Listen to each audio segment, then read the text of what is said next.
প্রিয় দর্শক, ঈদ মুবারক। ঈদের শুভেচ্ছা জানিয়ে সবাইকে আমন্ত্রণ জানাচ্ছি সম্পাদকীয়তে। আমাদের আজকের আলোচনার বিষয় ফিরে দেখা শৈশবের ঈদ।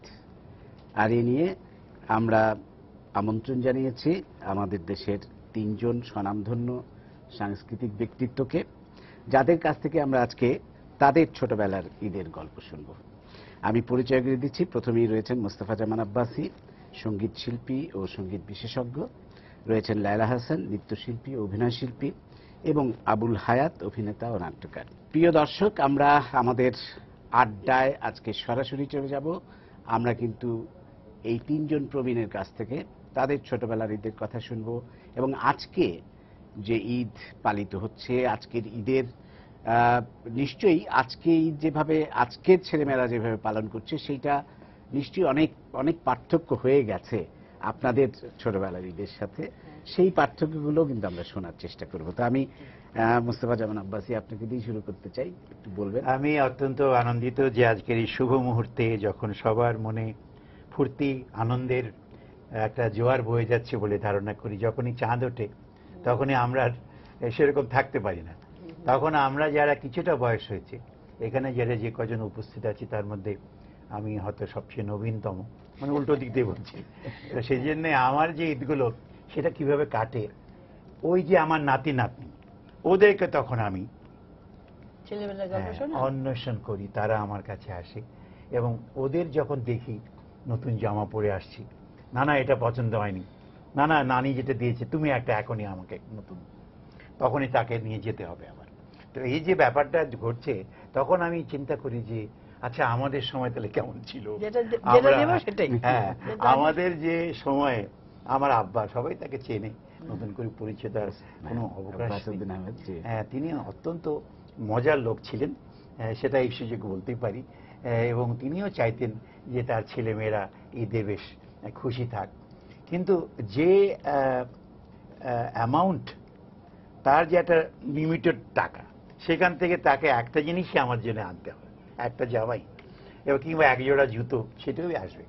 তো সেটার একটা কদর ছিল অনেক আমাদের শৈশবে। বেশি পায়, কদর কম।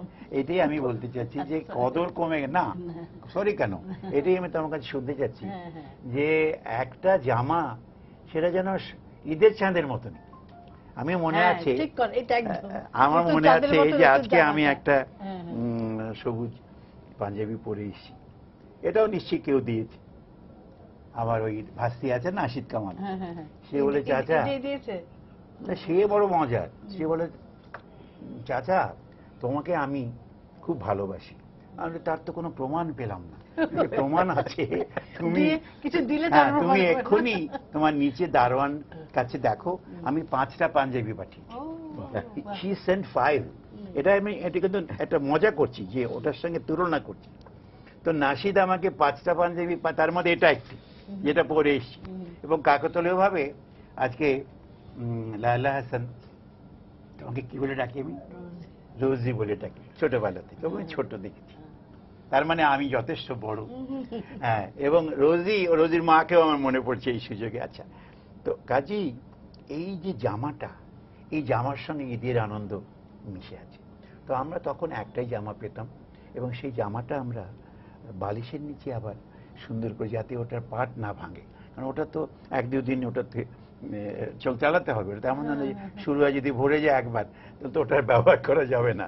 এইটা। আর আমি একটা নতুন ব্যাপার বলতে পারি আপনাদেরকে, এটা গল্পের মতোই মনে হবে। আমার জুতি, আমি জুতোর খুব শখ। অনেকে আছে অনেক কিছু শখ, আমার জুতোর শখ। তো আমার জুতো, ঈদে জুতো পাবো না, হয়তো একটা স্যান্ডেল ফ্যান্ডেল পাবো, জুতো পাচ্ছি না। কিন্তু আমার যে ব্যাপারটা, এটা যারা শুনছেন তারা একটু শোনেন। আমি একটা সুন্দর এতে এরকম লিখলাম, জুতা দিবস পালন করুন। ক্লাস 4-5 পড়ি, কিন্তু সাংঘাতিক এদিক দিয়ে যে পলিটিক্যাল ব্যাপারটা, এবং ওটা বাবা আসার সামনে, জুতা দিবস পালন করুন। জুতা বাবা তো অত সহজ না, একটা জুতো কেনা মানে 10-12 টাকার ব্যাপার। তো আব্বা অফিস থেকে এসে দেখছে যে এটা কে লিখেছে, এ তোমার ছোট ছেলে। মা বলছে, লিখেছে কি দেখি দেখি, জুতা দিবস পালন মানে কি? মানে সে একটা খুব ভালো জুতো কিনবে একজন। সেই দিনই আমার বাবা তখন মনে আছে বিউটি শু স্টোর বলে একটা ছিল গুলিস্তান সিনেমার অপোজিটে, সেটাই সবচেয়ে দামি দোকান। এবং আমিও কম না, একেবারে যে 2 টাকা 3 টাকার জুতো হবে তা না, 2 টাকায় নটি বয় শু পাওয়া যেত, 2.5 টাকা 3 টাকায়। এটা আপনারা শুনছেন তো, আসবে 2 টাকায় 2.5 টাকায় এই প্রত্যেকটা ছেলেপেলে শুনলে এখন আসবে যে কি বলে। আমার সেই জুতো সেটার দাম ছিল যতটুকু মনে পড়ে 11.5 টাকা, লট অফ মানি। অনেক দাম। আমার বাবার বেতন এটার সঙ্গে সাহায্য করে দেখবেন। তো তার মানে আব্বা ওই জিনিসটা আমি কিনতে গেলাম এবং সেই জুতো জোড়া কিনে আনলাম। তো এখন এটার সঙ্গে গল্প অনেক বলা যায়, যেহেতু আমাকে আপনারা সঙ্গীত শিল্পী হিসেবে এখানে দেখেছেন, আমিও সঙ্গীত শিল্পী হিসেবে এসে হাজির হয়েছি। যদিও আমি অল্প একটু লিখি টিকি, অল্প 2-4টা বই, গোটা 50 বই বেরিয়েছি। কি বলো, খারাপ না নেহার? একটা শুধু শেষ করে দিই। তখন যে যখন ছোটবেলায় ছিলাম কুচবিহারে, তখন আমার বাবার রেকর্ডটা এসে হাজির হলো, ওমন রমজানের ওই রোজার শেষে এলো খুশির ঈদ। এটা হলো প্রথম ইসলামী গান। যখন নজরুল ইসলামকে বলে আব্বা রাজি, মানে ভগবতী বাবুকে রাজি করি, তখন ওই ইসলামী গান বলে না, ওগুলো চলবে টলবে না। এবং প্রথম একটা যখন একটা খসখস কাগজের মধ্যে লিখলেন, ওই দিনই সুর, ওই দিনই রেকর্ড, 2 দিন পরে রেকর্ড। এবং পরের পিঠে হচ্ছে ইসলামেরই সৌদালয়ে এলো নবীন সওদাগর। তা আমি শেষ করার আগে শুধু এইটুকু বলবো, আমি এটা লিখেছি, যারা পড়ার তারা পড়েন। সেটা হলো যে আমরা গানগুলো শুনি, আমরা যখন গান গাই, আব্বাস ভাই আমরা গান শুনলাম, বেশ তো আমি কি গান গাইলাম, না না আপনার পাঞ্জাবিটা দারুণ পাঞ্জাবি, এটা কোত্থেকে কিনেছিলাম, আমরা এক্ষুনি লিখে দেন। গানটা কি গাইলাম একটু মনে করতে, আপনি কি একটা গান, ওই যেগুলো গান ভাওয়া গান না, ও কি একটা হবে, আচ্ছা বেশ তোমার মনে নেই কোন গানটা গিয়েছিলাম না। কাজেই আমরা গান শুনি না, আমরা গান দেখি। তো এই গানটা একটু শুনতে হবে যে গানটা নজরুল কি বলতে চেয়েছিলেন। সেটা আমি গাইবো না, তবে একটু, যেহেতু আমাকে ডেকেছেন আজকের রাতে, 1-2 কথা যদি না বলি তাহলে একেবারে পানসে হয়ে যাবে দাদা। সেটা হলো যে গানটা কি, ওমন রমজানের রোজার শেষে এলো খুশির ঈদ, এবং শোন আসমানি তাগিদ। আসমানি তাগিদটা তাহলে কি? আল্লাহ তাআলার বয়ান, অর্থাৎ কোরআন শরীফে কি বলছে, মানবতার স্বার্থে আপনি নিজকে বিলিয়ে দেবার জন্য প্রস্তুত কিনা, এটাই আসমানি তাগিদ। পুঞ্জীভূত সম্পদের ভার জানি আমরা আজকাল একেবারে উল্টে পাল্টে যাচ্ছি, দিন দিন বেড়েই চলেছে। তাতে বাঙালি মুসলমানদের বিশেষ করে নিদ্রা ভঙ্গ হবে কি? নিদ্রা থেকে জাগরিত হয়ে আবার ঘুমিয়ে পড়লে কোনো ফলাফল পাওয়া যাবে কি? যাকাত না দিলে মুসলমানদের এই মুর্দা বেশ ঘুচবে কি? এটাই কবি বলেছেন, দে জাকাত মুর্দা মুসলিম মেরাজ ভাঙাইতে নিদ। তারপরে যে ময়দানে সব গাজী মুসলিম হয়েছে শহীদ। নেক্সট প্যারা, বাস্তবে বলে অসুবিধা কি? যারা শহীদ হতে চাইবেন না তাদের ঈদগাহ গিয়ে লাভ কি? অর্থাৎ পৃথিবীর ভোগ এবং আহরণ নিয়ে যদি আমরা ব্যস্ত থাকি তাহলে তো শহীদ হতে পারি। লাস্ট যেটা, আজ ভুলে যা তোর দোস্ত দুশ্মন হাত মেলা হাতে। আমি আপনার বন্ধু, আমাকে ডেকেছেন রোজি, আমার ছোটবেলা, অনেক ছোটবেলা, আমার মা তাকে খুব ভালোবাসত। রোজি এসছে, রোজিকে নিয়ে আদর করতো, তোমার মনে আছে? আমার নামটা কিন্তু রাখো না আব্বার। আচ্ছা, এটা শুনে রাখুন, আমি কিন্তু জানতাম না এখন। এবং রোজি তুমি ছিলে, রোজি মানে হচ্ছে যার গাল হচ্ছে গোলাপি রঙের, কেমন? সেই জন্য নিশ্চয়ই আমার আব্বা রেখেছে, তখন রংটা যখন হয়েছিল গালে যার গোলাপি আভা, এটা নজরুলের গান আছে। ভাবি তো ছোটবেলায় কি সুন্দরী ছিলেন। এখন এটি শেষ করি আমি, ভুলে যা তোর দোস্ত দুশ্মন হাত মিলা হাতে, এটা হলো গানের প্রথম কথা। এবং লাস্টে হচ্ছে, তোর প্রেম দিয়ে কর বিশ্ব নিখিল ইসলামে মুরিদ। আমরা মুরিদ বলতে এখন বুঝি পীর সাহেবের মুরিদ, বুঝি পলিটিক্যাল নেতার, তা নয়, সমস্ত পৃথিবীর মানুষেরকে প্রেম দিয়ে ভোলাতে হবে, এইটাই ছিল এই গান। লাস্ট হচ্ছে, তোর দাওয়াত কবুল করবে হযরত, হয় মনে উম্মিদ। আমি কয়েকদিন আগে রাসূলুল্লাহ সাল্লাল্লাহু আলাইহি ওয়াসাল্লামের ওখানে গিয়েছি, সেখানে গান গেয়ে এসেছি, এই নজরুলের গানগুলো, আব্বার গানগুলো, গোলাম মুস্তাফার গানগুলো। গোলাম মুস্তাফা তো কবি। তো এই যে 3 জন নায়েবে রসুল যারা যেতে পারেনি সেখানে, তাদের প্রতিনিধি গিয়ে আজিত আমি, এবং 1000 বছর পরে যখন অন্য প্রতিনিধি যাবে এই গান গাইবে, ওমন রমজানের ওই রোজার শেষে, এটা খুশি। চমৎকার চমৎকার আব্বাসী ভাই, আবার আসবো আপনার কাছে। ভাবি আপনার কাছে যাই। ভাবি বলছি, অনেক দর্শকরা বিভ্রান্ত হতে পারেন। আমাদের সৈয়দ হাসান ইমাম অত্যন্ত পরিচিত, আমাদের হাসান ইমাম ভাইয়ের ওয়াইফ হিসেবে আমরা মানে লায়লা আপাকে সবসময় ভাবি বলি। কাজও করেছে ওর সাথে, সেই সূত্রে আরো ভাবি। বলেন ভাবি, আপনি আপনার ছোটবেলার। আমাদের ছোটবেলাতে তো ঈদ মানে একটা বিশাল উত্তেজনা, আনন্দ, এই নতুন জামাটা পরবো, কখন সকাল হবে। এবং একটা সবচেয়ে মজার জিনিস ছিল যে ওই ফ্রকটা আনার পরে কেউ যেন না দেখতে পারে, কোথায় কোথায় লুকাবো। হয়তো আপনাদের হতো সেরকম, কোথায় লুকাবো কেউ দেখতে না পায়। বিশেষ করে বন্ধু বান্ধবরা তো কেউ যেন, সবাই দেখি তো জামা দেখি তো এসব আশা, কোথাও না না কিনি নেই এমন তেমন করে লুকিয়ে রাখা ওটা।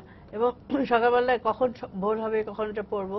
আর আমার একটা কথা মনে পড়ে যে ঈদের আগে আব্বা, আমাদের আব্বা তখন সাইকেল চালাতেন, আব্বা ওই সাইকেলের সামনে বসে নিয়ে যেতেন কোথাও দোকানে। তখন আমার মনে হচ্ছে একটা ঈদে একটা এক্সিবিশন হচ্ছিল কোথাও, সেখানে আব্বা নিয়ে গেছেন, চুড়ি কিনে দিয়েছেন। সে মোটা মোটা নীল কাচের মোটা চুড়ি, আর এখানে মাঝখানটা একটা গোল্ডেন কাজ করা, সোনালি কাজ করা। তো বাস আনার পরে তো কতক্ষণ ওটা পরবো, আসার পরে বারবার পড়ছি, খুলছি, পড়ছি, খুলতে খুলতে বেরিয়ে গেল। আমার বহুদিন হাতে দাগ ছিল, কাটার দাগটা ছিল। মানে একটা উত্তেজনা ছিল আমাদের যে কখন সাজগোজ করবো, বেরোবো পাড়ায় পাড়ায় সব বন্ধু বান্ধব মিলে ঘুরে ঘুরে, সব প্রত্যেক বাড়িতে একটুখানি সকালবেলা মিষ্টিটা চাখা। আমরা ওই পাড়ার ব্যাপারটা আমাদের খুব ছিল, এখন যেটা বাচ্চাদের নেই সেরকম। তাদের লিমিটেড পছন্দের বন্ধু আছে, তারা তারা বেরোয়, কিন্তু আমার পাড়া সবাই একসাথে হয়ে যাওয়া। আর খাওয়া দাওয়া বিশাল আয়োজন। তো আম্মারা তো তখন আমাদের সব অবশ্য কাজের লোক ছিল, প্রচুর পাওয়া যেত। আর আম্মাদের সবাই, আর আমরা আমরা নানা নানা নানি, মামা মামি, আর আমরা আমরা আমার নানা ছিলেন আলী আহমদ খান, উনি এমএলএ ছিলেন, আর মামা ডক্টর খান সারোয়ার মুর্শিদ। আমরা সব এক বাড়িতে, আমার আব্বা এম এ ছিলেন, আমরা এক বাড়িতে থাকতাম। তো একটা ঈদে আমার মনে আছে যে আমরা নানিকে দাদু বলতাম, ছোট দাদু, ছোট দাদু, দাদু আর আমার মামি নুরজাহান মুর্শিদ গেছিলেন দোকানে, মার্কেটিং কেনাকাটা করতে গেছেন। আর ওই বুয়ারা সব বসে আছে যে কখন আম্মা আসবেন, দাদু আর কি, দাদু কখন আম্মা আসবেন আর মশলা দিয়ে দেবেন, ওরা রান্নাটা আগে রাতে একটু রেডি করে রাখতে হয় তো সব জিনিস। তখন ছোট আমরা, তা আসে না আসে না আম্মা, আসে না আসে না, কি ব্যাপার দেরি হচ্ছে কেন। তখন এমন একদম সংবাদ, ওনারা তখন তো রিক্সা, তো গাড়ি ছিল না, পরে গিয়ে আমার নানি দাদুর পাটাই ভেঙে গেল। তখন আমাদের ঈদ কোথায় কি কোথায়, এটা খুব, ঈদ আসলে আমার এই কথাটা খুব মনে, রোজার ঈদ ছিল এটা মনে হয় এটা। তা আমাদের ছোটবেলাটা মানে ঈদ আর নতুন কাপড় পাওয়া, আনন্দ, খাওয়া, ঘুরে বেড়ানো, এটাই ছিল আমাদের বেশি। হায়াত ভাই আপনার কাছ থেকে শুনি। কথা তো মোটামুটি একই রকম। মানে আমাদের ছোটবেলা আর এখনকার মধ্যে এখন যেটা বেসিক ডিফারেন্স সেটা হলো যে নেয়া আর দেয়া। মানে ছোটবেলায় নিতাম আর এখন দিই। হ্যাঁ, মানে অনেক বেশি দিই বলেন, আমরা যা পেতাম তার চেয়ে অনেক বেশি এখন দিতে ঈদ হয় আসলে আমাদের। দেয়ার চিন্তা, যে কাকে কি দেব, কিভাবে কি হবে, এটা হলো চিন্তা। আর আগে ছিল যে পাবো একটা, জানি একটাই জামা পাবো, কিন্তু কি পাবো, কেমন পাবো, সেটা বুকটা দুরু দুরু করতো আর কি। এবং একটা অকেশন আমার এখনো মনে আছে যে আমাকে না বলে আম্মা একটা লাল রঙের পাঞ্জাবি বানিয়ে দিয়েছিলেন আমাকে, এবং সেই পাঞ্জাবিটা দেখার পরে আমার যে কান্না শুরু হয়েছিল যে আমি বেটা ছেলে, আমাকে লাল পাঞ্জাবি কেন দিয়েছে।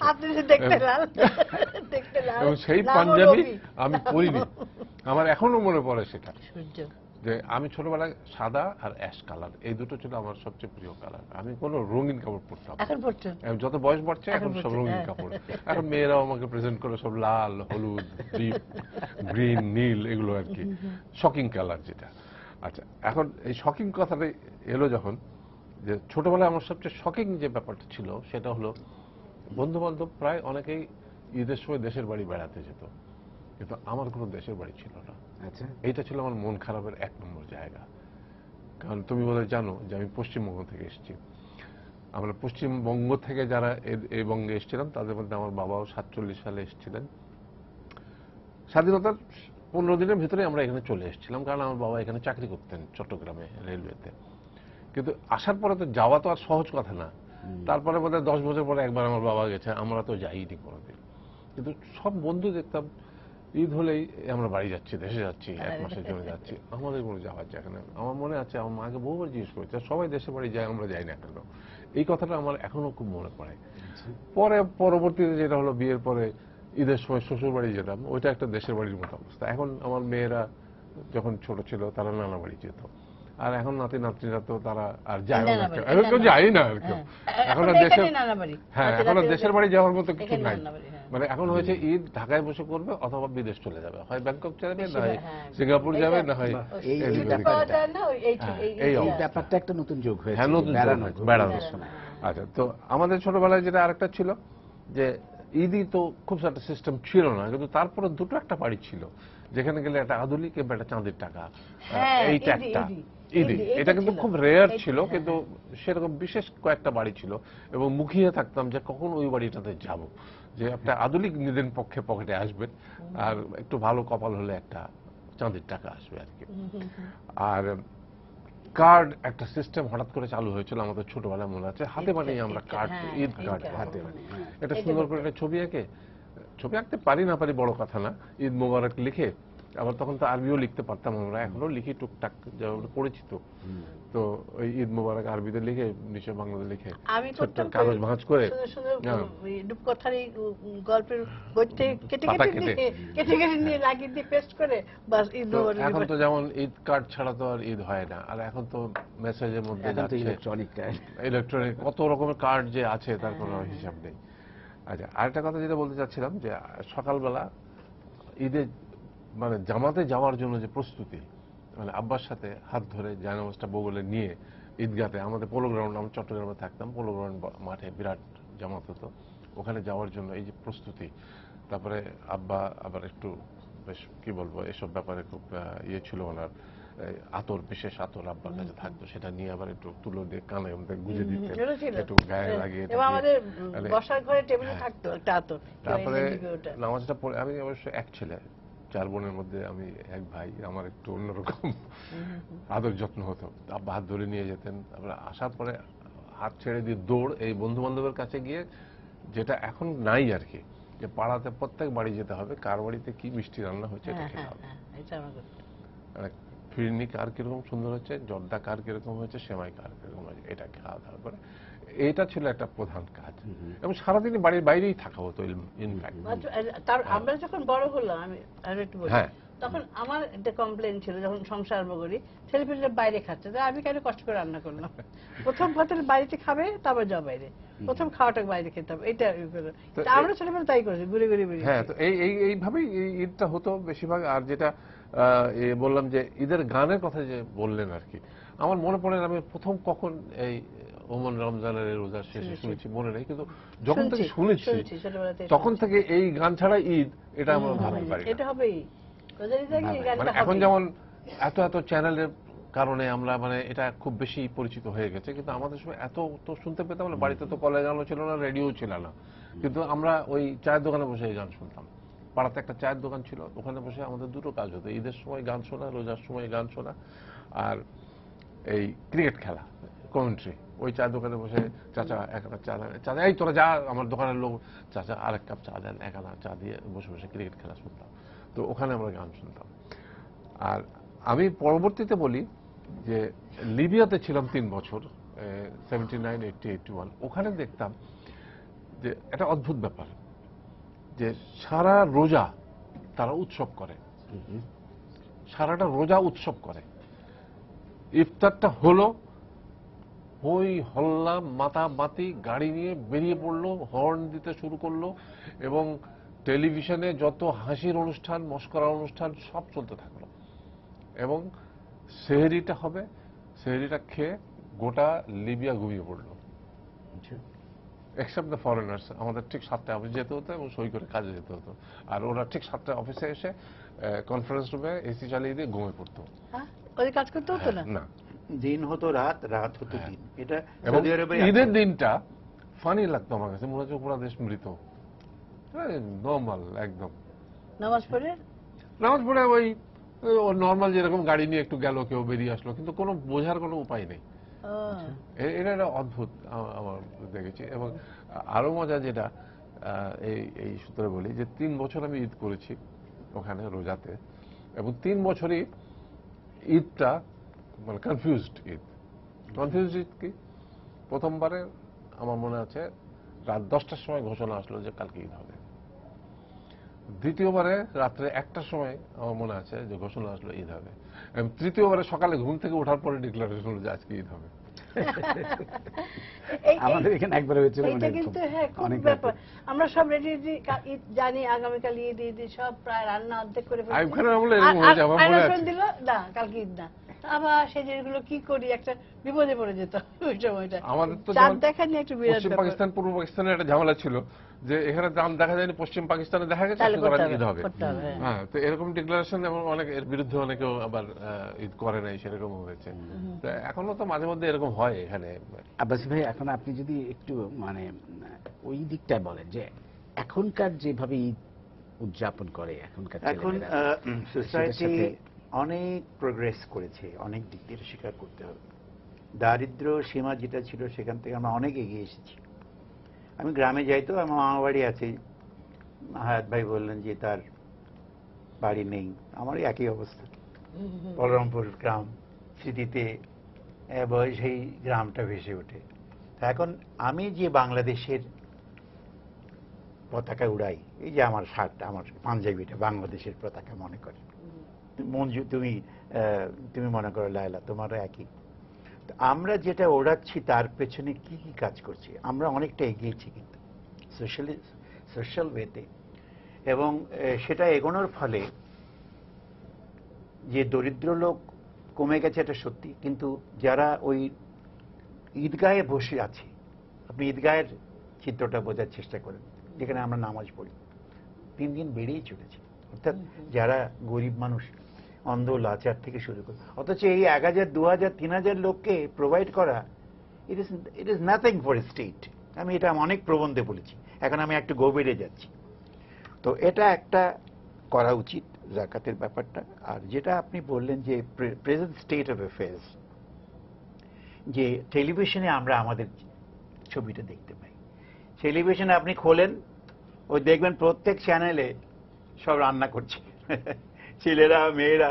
আমাকে আমার বন্ধুরা, যারা, আমি ফেসবুক করি, তো যে বাংলাদেশ তো দারুণ এগিয়ে গেছে।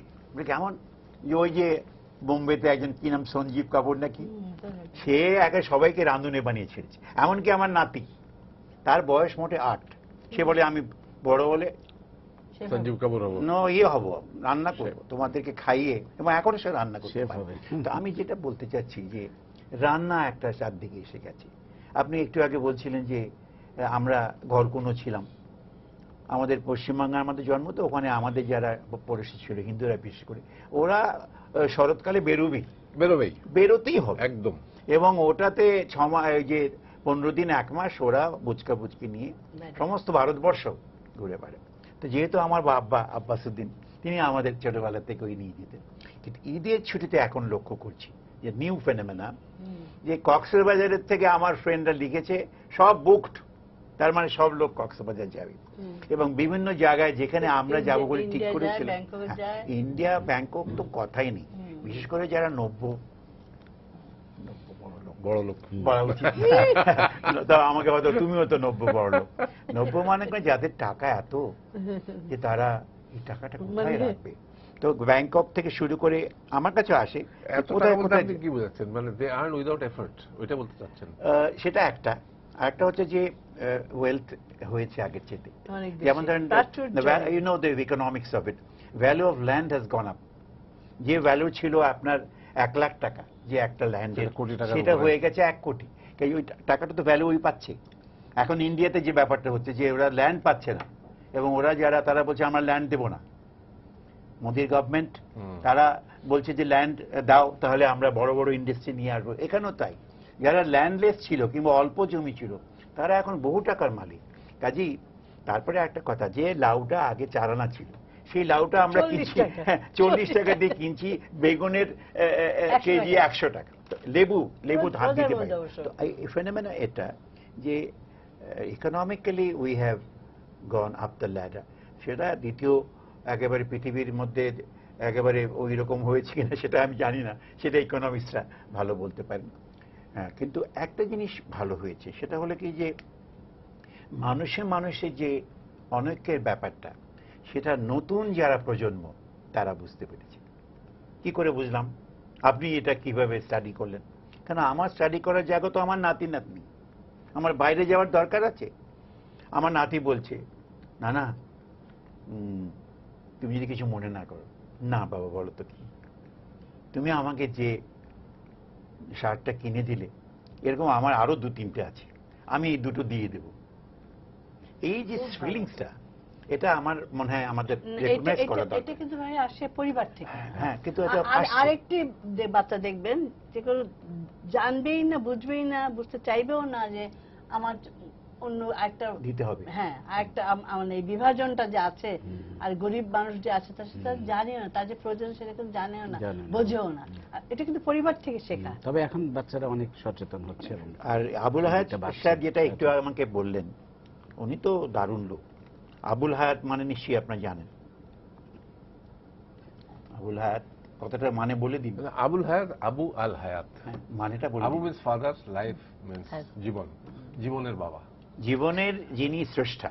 আমরা অনেকে নামগুলো একটু জ্বালিয়ে মজা লাগবে। একটু হঠাৎ করে মনে হ্যাঁ, হলো, বলুন। আমি তখন তিতাস একটি নদীর নাম সিনেমার শুটিং করছি আরিচাতে। তো বালিয়াড়ির একদম পেছনে আমি কি একটা কাজ করছিলাম বা কারোর সাথে ঘুরে বেড়াচ্ছিলাম, হঠাৎ দেখি যে অনেক দূর থেকে নদীর পাড় থেকে আমাকে একজন চিৎকার করে ডাকছে, জীবন বাবু, ও জীবন বাবু। আচ্ছা আচ্ছা। কাকে ডাকে আমি বুঝতে পারলাম না। আমি হঠাৎ করে মনে হলো বোধহয় আমাকেই ডাকছে। আরে জীবন বাবু শুনছেন না? আমি কাছে গেলাম, আস্তে আস্তে দেখি মোস্তফা ভাই। আচ্ছা আচ্ছা। মোস্তফা ভাই কাকে ডাকে? বলে আপনাকে ডাকি। বলে আমার নাম জীবন। হলো বাহ, আপনি না হায়াত? আবুল হায়াত খান। আচ্ছা, যে কারণে আমি আপনার কথার দিকে তাকালাম সেটা হলো যে আমাদের এই গত 50 বছরই ঈদ আসলেই আমরা নাটকের দিকে এগোই। এটা কিন্তু একটা নতুন ফেনোমেনা। আপনারাই অভিনেতা, আপনাদের কথা আমি বলছি। আমরা নিজেরাই শুনতাম এই যে হুমায়ুন আহমেদ চলে গেছে, কিন্তু তারপরে আরো অনেক হুমায়ুন আহমেদ দাঁড়িয়ে গেছে। সবগুলোই যে একেবারে তার মতো হয়েছে তা নয়, কিন্তু এটা একটা ফেনোমেনা। এবং কেন আমি বলছি, আমি যখন কলকাতায় যাই তখন কলকাতা ওরা বলে, দেখো তোমরা যে নাটকে যে এই যে তোমাদের ফেনোমেনাল যে যেটা রাইজ হয়েছে, নতুন ভাবে তোমরা জীবনকে দেখেছো, এটা কিন্তু আমরা খুব অ্যাপ্রিসিয়েট করি। এমনকি আমি সত্যজিৎ রায় বাবুর কথাও এখানে টানতে পারি। ওনার সঙ্গে দেখা হয়েছে আমার, বলতে তোমাদের লোকসঙ্গীত অনুষ্ঠান দেখে আমরা পাগল হয়ে যাই। আর নতুন নতুন যারা নাটক, তো এটা আমাদের একটা ফেনোমেনা। এবং ঈদ আসলেই আমরা নতুন নাটকের দিকে ধাবিত হই। এখন কিরকম পাচ্ছে সেটা আমি বলতে পারছি না, আপনি বলতে পারবেন। খেয়াল করেছেন যে এখন ইদানিংকালে রিয়েলিটি শো গুলো যেগুলো কলকাতায় হচ্ছে, সেখানে বাংলাদেশের লোকসঙ্গীত নিয়ে কিন্তু যথেষ্ট কাজ হচ্ছে, এবং তারা আমাদের সঙ্গীতগুলোকে নিয়ে তাদের ওই অনুষ্ঠানগুলো আরো মানে কি বলবো সৌন্দর্য বাড়াচ্ছে। আগে কিন্তু এটা এই ট্রেন্ডটা আমরা খেয়াল করিনি। একদিন আমি গিয়ে হাজির, আমি এবং আরো ওখানকার অনেক শিল্পী ছিল, সুন্দর মহিলার নামই ভুলে যাচ্ছি। তো সেখানে গিয়ে এই রিয়ালিটি শো, এবং সেখানে একটা জিনিস দেখলাম যে সবাই কথাবার্তার মধ্যে যেটা আমি জিনিসটা দিচ্ছি সেটা হচ্ছে যে আমরা যেহেতু বাংলায় কথা বলি, আমরা যেহেতু এক্সপ্রেশন একই তন্ত্রীতে বাজে সেই গানের সুর, কাজেই এই রিয়ালিটি শোগুলোতে আসলে কিন্তু পল্লীগ্রামের লোক অনেক লোক দেখে। এবং আমি যেটার কথা গিয়েছিলাম সেখানে গিয়ে আমি তখন করলাম কি, একটা নাটক করে ফেললাম। আপনি নাটকের লোক, আপনাকেই বলছি। তো অনেক শিল্পী সেখানে, কলকাতার বড় বড় শিল্পী, তারা সব এসছে জাজ হয়ে। আমরা দেখেন আমাদের এই তো সুন্দর একটা মেলাতে আমরা যদি কিছু না গান গাই তাহলে ছেলেরা কি বলবে, বেশ তো আপনি কি করতে চান, ওটা রিয়ালিটি শো কিন্তু হচ্ছে। সেখানে আমি বললাম যে আমাদের বাংলাদেশ এবং পশ্চিমবঙ্গ, যেখানে বাংলা ভাষায় মানুষ কথা বলে, বাংলা ভাষায় গান গায়, বাংলা ভাষায় ভালোবাসা প্রকাশ করে, আমাদের একই বৃন্তের দুটি ফুল, কিন্তু আমাদের একটা দুটো গান আছে যেগুলো আমরা একসঙ্গে গেতে খুব পছন্দ করি। কি গান ভাই আব্বাসি বলেন তো? আসুন আগে সবাই, সব বসে গেল এখানে, সবাই বলে। তখন আমি গানটা শুরু করলাম, ওই যে সকল দেশের রানী সেজে। তো এটা এই যে রিয়েলিটি শো কথা বললেন, যে আমরা we are trying to explore hour past. বাংলাদেশের লোকসঙ্গীত যে আমাদের আসল ঐক্যের জায়গা, এই ভাটিয়ালি, ভাওয়াইয়া, জারি, সারি, মুর্শিদা, এগুলোই তো আমাদের নিজস্ব যে ব্যাপার, এগুলোই আমাদেরকে এক করে দেয়। পশ্চিমবঙ্গে যে অনুষ্ঠানগুলো দেখার জন্য এখানে আমরা বলি যে বাড়ির মানে গৃহকর্মী থেকে শুরু করে মহিলারা যে নাটকগুলো দেখার জন্য পাগল, কলকাতার বেশিরভাগ মানুষ এই নাটকগুলো দেখেন না। এটা মোটামুটি আমি যত স্পেয়ারে ঘুরেছি তারা এখনো বুভুক্ষু আমাদের নাটক দেখার জন্য। Right. এবং তাদের বক্তব্য একটাই যে আপনাদের নাটকের হয়তো একটু আমরা দেখি যে একটু গরিবী ভাব, মানে আমরা বোঝা যায় বাজেট কম, কিন্তু আপনারা ডাউন টু আর্থ, আপনারা নিজেদের কথা বলেন, Exactly. আপনার মনের কথা বলেন। এবং আমি যে একটা পরিবারে এখানে বসে আছি, খালি রিলিজিয়নটা হয়তো ডিফারেন্ট, কিন্তু আমাদের সবকিছু বলে মনের কথা বলেন, অনেক ন্যাচারাল, ওদের Natural. মেকি মেকি এবং এই জিনিসটাই তারা খুব খোঁজে এবং ভীষণ পছন্দ করে আমাদের নাটকগুলোকে। ভাবি আমরা ঘুরে আবার- ফিরে নাটকে চলে আবার আসি। আরেকটা প্রসঙ্গে আসি, সেটা হচ্ছে এখনকার তো আসলে ছেলে মেয়েদের মানে লাইফ স্টাইলই চেঞ্জ হয়ে গেছে। মানে এখন যদি বলি যে এই মোবাইল ফোন, আমাদের সময় তো আর মোবাইল ফোন ছিল না, আমরা যখন ছোট ছিলাম। মোবাইল ফোন তো পুরো জীবনযাত্রাটাই বদলে দিয়েছে। একদম। এখন এই ফেসবুক, এই সামাজিক যোগাযোগ মাধ্যমগুলো এসছে, সবাই হয়তো ফেসবুকেই ঈদের শুভেচ্ছা পাঠাচ্ছে, বা একাকী দেখা যাচ্ছে একটা ছেলে বা মেয়ে ওই ফেসবুক নিয়ে বসে আছে সারাদিন, আর কারোর সাথে মিট করার সুযোগ কিন্তু হচ্ছে না। তো এই ব্যাপারগুলো মানে কিভাবে পুরো জিনিসটাকে বদলে দিচ্ছে আমাদের, এটা যদি একটু সবাই একটু মানে এই দিকটা যদি আলোকপাত করেন। আচ্ছা, এটার আগে আমি একটু বলতে যাচ্ছি যে এই ঈদকে কেন্দ্র করে মানে পার্লার মেকওভার হচ্ছে, সব হ্যাঁ। মেহেন্দি পড়ছে, পার্লারে যাচ্ছে, পার্লারে যাচ্ছে, হ্যাঁ। নতুন নতুন আর কি দামি দামি কাপড়, একটা ভাবা যায় না যে কি ধরনের কাপড়। পার্লারে গিয়ে সাজছে, মানে হ্যাঁ। কোনো অকেশন Occasion হলে, তো হ্যাঁ। বাদ দেন, ঈদ তো হ্যাঁ, আছেই, হ্যাঁ, হ্যাঁ। মানে যে কোনো বাসায় একটু Occasion-এ গেস্ট এখন আসবে তাতেই পার্লারে গিয়ে পার্লারে সাজতে চলে হচ্ছে, যাচ্ছে। এটা তো আগে ছিল না। হ্যাঁ, মানে পয়সা খরচ করার কত রকম পথ, এবং সেই পয়সা তো থাকতে হবে। আর আমাদের এখন যেমন ইকোনমিক এটা আমাদের অনেক বেড়েছে, সবার বেলায় না, সবার ক্ষেত্রে না। তো আর ইদানিং এখন যে ফেসবুক হচ্ছে, বেশিরভাগ ছেলেপেলেরাই একটা না দুটো তিনটেও থাকে তাদের হাতে মোবাইল। হ্যাঁ, এবার সারা সমস্তটা সময় এতে কি ওরা অনেকটা নিঃসঙ্গ হয়ে যাচ্ছে কিনা? হায়াত ভাই কি মনে হয় আপনার? না, ওইটার সূত্রে যোগাযোগ মানে এক আমরা অর্থে- বলি যে মানে সেলফ সেন্টার্ড, মানে আমরা তো একদিকে হয়তো অনেক বেশি যোগাযোগ মানে সোশ্যাল যোগাযোগটা হচ্ছে ওই বাড়ছে, ওটার ঠিক আছে, মাধ্যমে। কিন্তু আরেকদিকে আবার যেমন একা হয়ে যাওয়া। আবার সেই পুরনো কথা না, রাজনের কথাটাই আমার মনে হয়ে গেল হঠাৎ করে। আমি পরিস্থিতিটা ভারী করতে চাই না, কিন্তু তারপরেও আজকের দিনে মনে হবেই, যত কথাই বলি না কেন। রাজনের ব্যাপারটাই এই যে সোশ্যাল মাধ্যমটা, যে ফেসবুকের মাধ্যমে কিন্তু ছড়িয়ে দেশের গেছে। মানুষ এখন উজ্জীবিত হয়ে মানে ভীষণ ভাবে মানে ওইগুলো হয়, সাড়া দিয়েছে আর হ্যাঁ, কি। হ্যাঁ, তো ঐক্যবদ্ধতা এই হওয়াটা একটা কাজ যেটা হয়। হচ্ছে যে সোশ্যাল যে কানেক্টিভিটি, সেটা কিন্তু ফেসবুকের মাধ্যমেই খুব বেশি হচ্ছে। তার মানে এই ডিজিটাল যে টেকনোলজি যেটা আমরা ইউজ করছি, আমি এটার আজকে- সঙ্গে একটু জি, আপনি না, শেষ করেন। আমি সেটাই বলছি যে এটাকে আমরা নেগেটিভলি দেখতে চাই না, না, এটা negatively দেখার দেখতে কোনো চাই কারণ না, নেই, এটা- কারণ যেহেতু সবকিছুই এগোচ্ছে, আমরা কেন হ্যাঁ। পিছিয়ে থাকবো? যে সুতরাং যুগের সাথে তাল মেলাতে পারলেই কিন্তু আমরা এগিয়ে যেতে পারবো, তাহলে সম্ভব না। সুতরাং ঈদটাও অনেকটা ডিজিটাল ঈদের মতো যদি হয়ে যায়, যদি বলি হ্যাঁ। যে বাড়ি থেকে না বেরিয়ে সবার সাথে যোগাযোগ করছি টেলিফোনে, এখন ট্যাঙ্গোতে, কিন্তু সেই আগের ভিডিও না, আমি টক করছি। একটু যদি বলি, আব্বাসি ভাই একটু বলেন যে যে আগের যে কতগুলো ব্যাপার, চিঠি লেখা, চিঠি হ্যাঁ, হাতে কলমে না, চিঠি এখন লেখা, সেই এখন মেইল পাঠানো, সেই মর্মটা তো তো কিন্তু সেই- পাবে না, সেগুলো তো হারিয়ে যাচ্ছে, হারিয়ে এখন যাবে। এটা তুমি- সেইটা কি আমরা কিছু হারাচ্ছি কিনা? আমি তোমাকে ওই হারিয়ে যাওয়ার আরেকটা মধ্য দিয়ে- ছোট্ট একটা উদাহরণ দিই, আমার হঠাৎ মনে পড়লো যে বাসায় তো কোনো ইস্ত্রি ছিল না, কাপড় ইস্ত্রি করা, আর দোকানে নিয়ে যেতে বললে যে পয়সাটা দিত, ওটা আব্বার কাছে চাইতেও লজ্জা করতো।